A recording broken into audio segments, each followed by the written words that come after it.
자, 그러면 오늘 내용을 들어가도록 하겠습니다. 동탁이 황관들을 죽이고 이제 황제를 잡았잖아요. 황제를 잡아서 지금 본인이 황제를 지휘를 하면서 그 자리에 오르게 된 거예요. 자, 그 다음에 어떤 일들이 일어나냐면, 자, 유관장이 이때 등장을 시작을 합니다. 유관장. 유관장이면은 들어보셨을 거예요. 유비, 장비, 관우, 순서 틀렸네요. 유비, 관우, 장비, 요렇게 되잖아요. 황제를, 네, 아이고야. 오늘 또 이런 동담을. 네, 그 유비, 관우, 장비가 3명이 있는데 이때 등장을 합니다. 자, 일단은 그러면 제가 유비를 잠깐 소개를 해드릴게요. 유비는 누구냐면은 스스로 자칭해서 뭐라고 하냐면 자기는 황실의 자손이라고 자칭을 해요. 자칭을 하는데 자, 요거 사진 한번 보세요. 자, 이게 유비예요. 유비입니다. 자칭 황손이라고 해요. 근데 이제 그 역사서를 제가 한번 봤거든요. 역사서를 보면은 그 유비에 대해서 어떻게 썼냐면은 선조전이라는 역사서입니다. 여기에 유비에 관해서 설명을 하는데요. 예전에 한징 띠의 儿子 류성之后 그러니까 황제 옛날부터 유방이 유씨였잖아요. 그때부터 유씨의 집안들이 이렇게 대를 내려오면서 황제를 했죠. 유비는 항상 스스로 그래서 이게 황실 종친이다. 나는 황제 옛날에 우리 조상은 황제였다라고 얘기를 하죠. 그러면서 하고 다니는데 근데 어떻게 찾아보면요. 유승님이 자손만 120명 정도 된대요. 한 번에 자손이 그러니까 그 한 대, 그 다음 세대 아들들만 120명이 된대요. 그러면 그 이하기 때문에 유비가 그 중에 한 명이기 때문에 어떻게 보면은 황실의 자손일 수도 있어요. 근데 유씨가 삼국지에 보시면 아시다시피 유씨가 유비만 유씨인 거는 아니거든요. 근데 어쨌든 유씨는 맞아요. 그래서 스스로 황실 종친이라고 하는데 어렸을 때 보면요. 어렸을 때 그 중국어로 이렇게 나와요. 年少丧父라고 나오거든요. 그게 뭐냐면 어렸을 때 아빠가 돌아가셨대요. 일찍. 그러니까 자손이 맞긴 한데 쭉 내려오다가 바로 위에 아빠가 돌아가셔서 엄마랑 어떤 삶을 했냐면 좀 이제 생계 유지를 뭐 볏집을 꼬아서 팔거나 아니면 집신을 만들어서 팔거나 이런 일을 하면서 생계를 유지를 했다고 해요. 유비가. 그래서 年少丧父 靠贩鞋和织席为生 이라고 나오거든요. 이렇게 해서 생계를 유지를 했고요. 그리고 유빈의 가족에 보면은 여기에 우란에 큰 오디나무가 있대요. 오디나무가 있는데 정말 일반적인 오디나무랑 달리 너무너무 무성하게 자라서 이 오디나무를 보는 사람마다 이 집안에는 반드시 좀 이제 큰 자가 여기에 나올 거다. 이 집안에 좀 큰 자가 나올 것이다 라고 사람들이 예측을 했대요. 그래서 이 집안이 유비 집안인데요. 근데 어릴 적 취미가 뭐냐면은 뭐 이제 공부하는 거는 안 좋아해요. 뭘 좋아했냐면은 강아지랑 놀기, 뭐 말 타기, 음악을 하기, 그 다음에 뭐 옷 스타일 뭐 이런 거 연구하기 뭐 이런 거였대. 요즘 말로 하면 스타일이고 뭐 이제 옷 입기 뭐 이렇게 나오는데요. 요런 거를 갖대. 그러니까 공부에는 전혀 관심이 없었고 그 외에 있는 뭐 스타일이라든가 이런 거에 되게 관심이 많았고 그리고 기쁨과 희노애락을 쉽게 얼굴에 나타내지 않는 사람이래요. 조조래. 그 유비는 옛날부터 그랬던 사람이고요. 그리고 그래서 좀 이제 착한 사람이기도 하죠. 겉보기에. 그래서 많은 사람들이 유비랑 친구가 되기를 엄청 좋아했다고 합니다. 네, 이렇게 됐고요. 그 다음에 유비한테 가장 큰 행운은 아마도 관우랑 장비를 만나는 게 아닐까. 왜냐면 나중에 관우랑 장비 때문에 엄청 이제 나라를 세우는 정도까지 되잖아요. 그렇기 때문에 요거는 큰 행운인 것 같고요. 또한 역사를 보면은 유비가 또 이제 그때 황진지휘를 시작을 했잖아요. 그때 황군들이 막 이제 반란을 일으킬 때 한몫을 했습니다. 국가를 위해서, 나라를 위해서. 그랬던 게 유비였고요. 그때 동탁도 누구였냐? 동탁이 그때 당시에도 또 나라를 위해서 민변이 일어났을 때 나라를 위해서 싸우기도 했어요. 그때 하마터면 동탁이 죽을 뻔한 거를 유비가 살려준 적도 있습니다. 근데 관직이 유비 그때 당시에는 너무 작았던 거예요. 그래서 그냥 무시를 당했죠. 무시를 당했고요. 그리고 나중에 또 어쨌든 유비가 좀 착한 부분이 있기 때문에 좀 현령이 되기도 했었고, 좀 자그만하게 그런 직위가 있기는 했었어요. 근데 이제 왠지 유비를 다들 좀 이렇게 안 좋아하는 사람들이 되게 많이 있어요. 그러다 보니까 유비 자체는 그런 불의를 보면 또 못 참는 성격이 있기도 하고, 또 중국어로 말하면 그런 뒷돈을 챙겨 받아먹는 그런 사람들도 되게 많이 있었는데 유비는 그런 사람이 아니었던 거죠. 그래서 뒷돈 챙겨서 위에 관원한테 바치면서 좀 아부나 이런 거를 해야 되는데 그런 게 안 됐기 때문에 조금 무시를 좀 받았다고 그렇게 나와 있어요.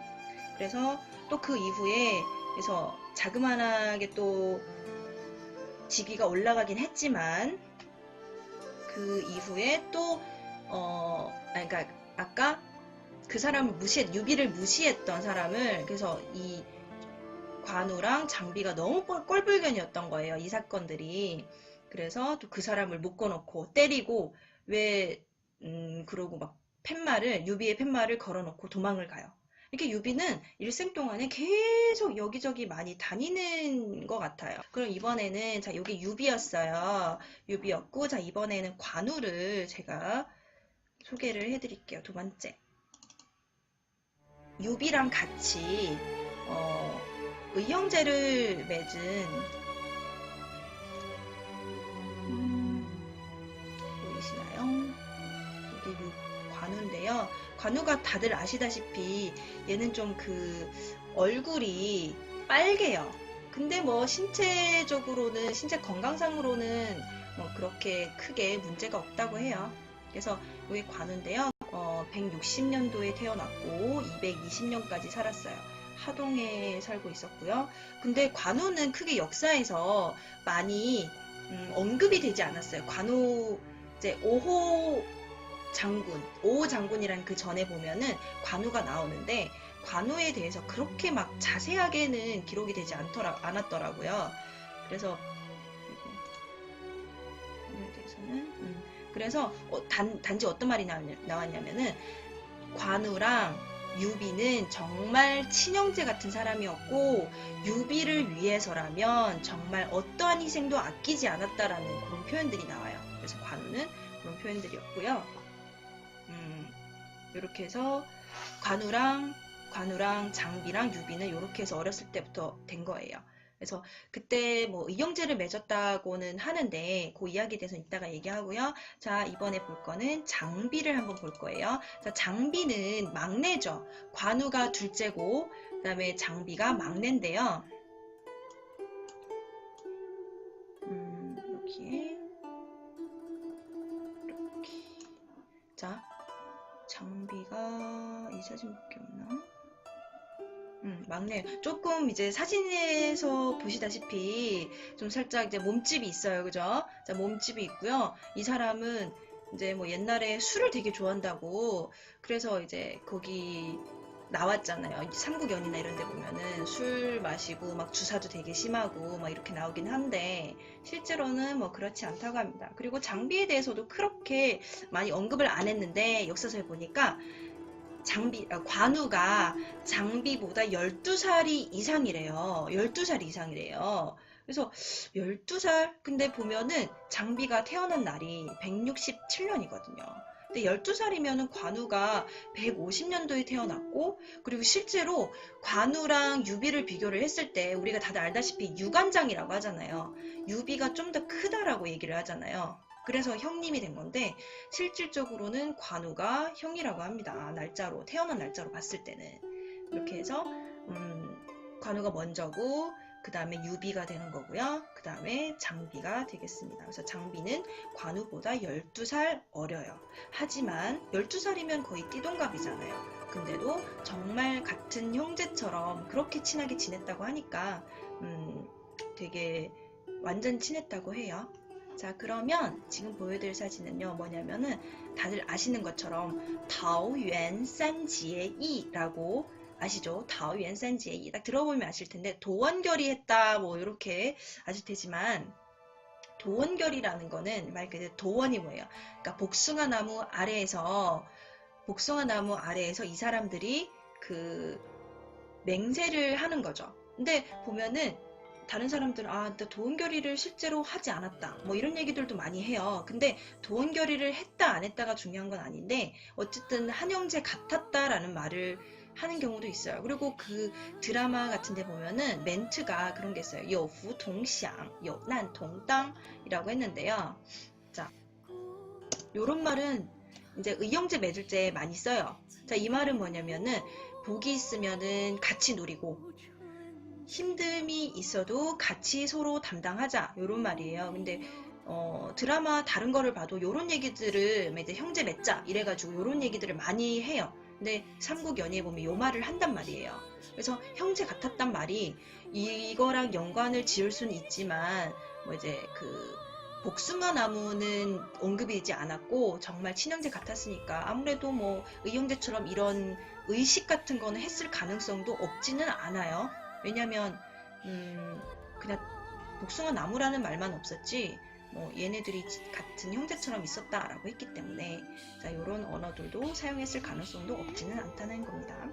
도원결의 장소예요. 실제로 하북성에 이렇게 있다고 합니다. 그래서 뭐 없는 얘기는 아니고요. 이렇게 있다고 하니까 나중에 기회들이 하북성이면은 되게 중국 그 북경이랑 되게 가깝거든요. 거기서 가보시면 좋을 것 같은데 여기가 장비 고향이에요. 장비 고향.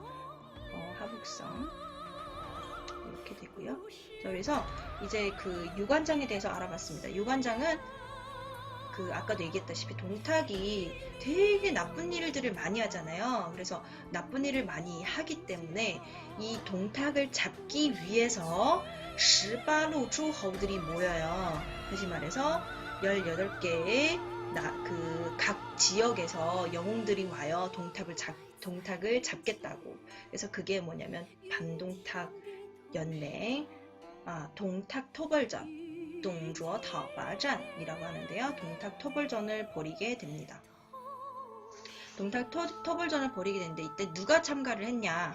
18루诸侯라고 했잖아. 18개의 그 시에서 각 영웅들이 왔다고 했잖아요. 근데 역사서에는 실제로 10개밖에 되지 않습니다. 누구냐면은 원술 아시는 걸로 그리고 한후 한벽이고요. 그 다음에 궁조, 공주, 류대, 왕광, 장막, 교모, 그리고 원희, 호신, 공룡, 장초, 공손찬, 장양, 그리고 손견, 원소, 조종, 마등, 그리고 도겸 하면은 기억나시죠? 어떤 사건들이 있었는지. 네, 그 도겸 맞아요. 근데 실제로 많은 역사서에 기록이 된 건 제가 조조전을 봤는데 조조전에 누가 참가했다고 했냐면은 원술, 한벽, 그리고 공주, 류대, 그다음 장막, 그리고 qiao 교모, 원희, 호신, 원소 이렇게 참가를 했대요. 그 당시에는 조조가 그나마 동탁을 죽이려고 했었던 것 때문에 누구나 조조가 누군지는 알아서 조조는 반겨주는데 유관장은 아무도 반겨주지 않았던 거예요. 근데 조조 때문에 들어가게 됩니다. 연맹에 같이 들어가게 돼요. 영웅들이 모이는 장소에 우리도 합류하겠다라고 뜻을 모아서 가게 되죠.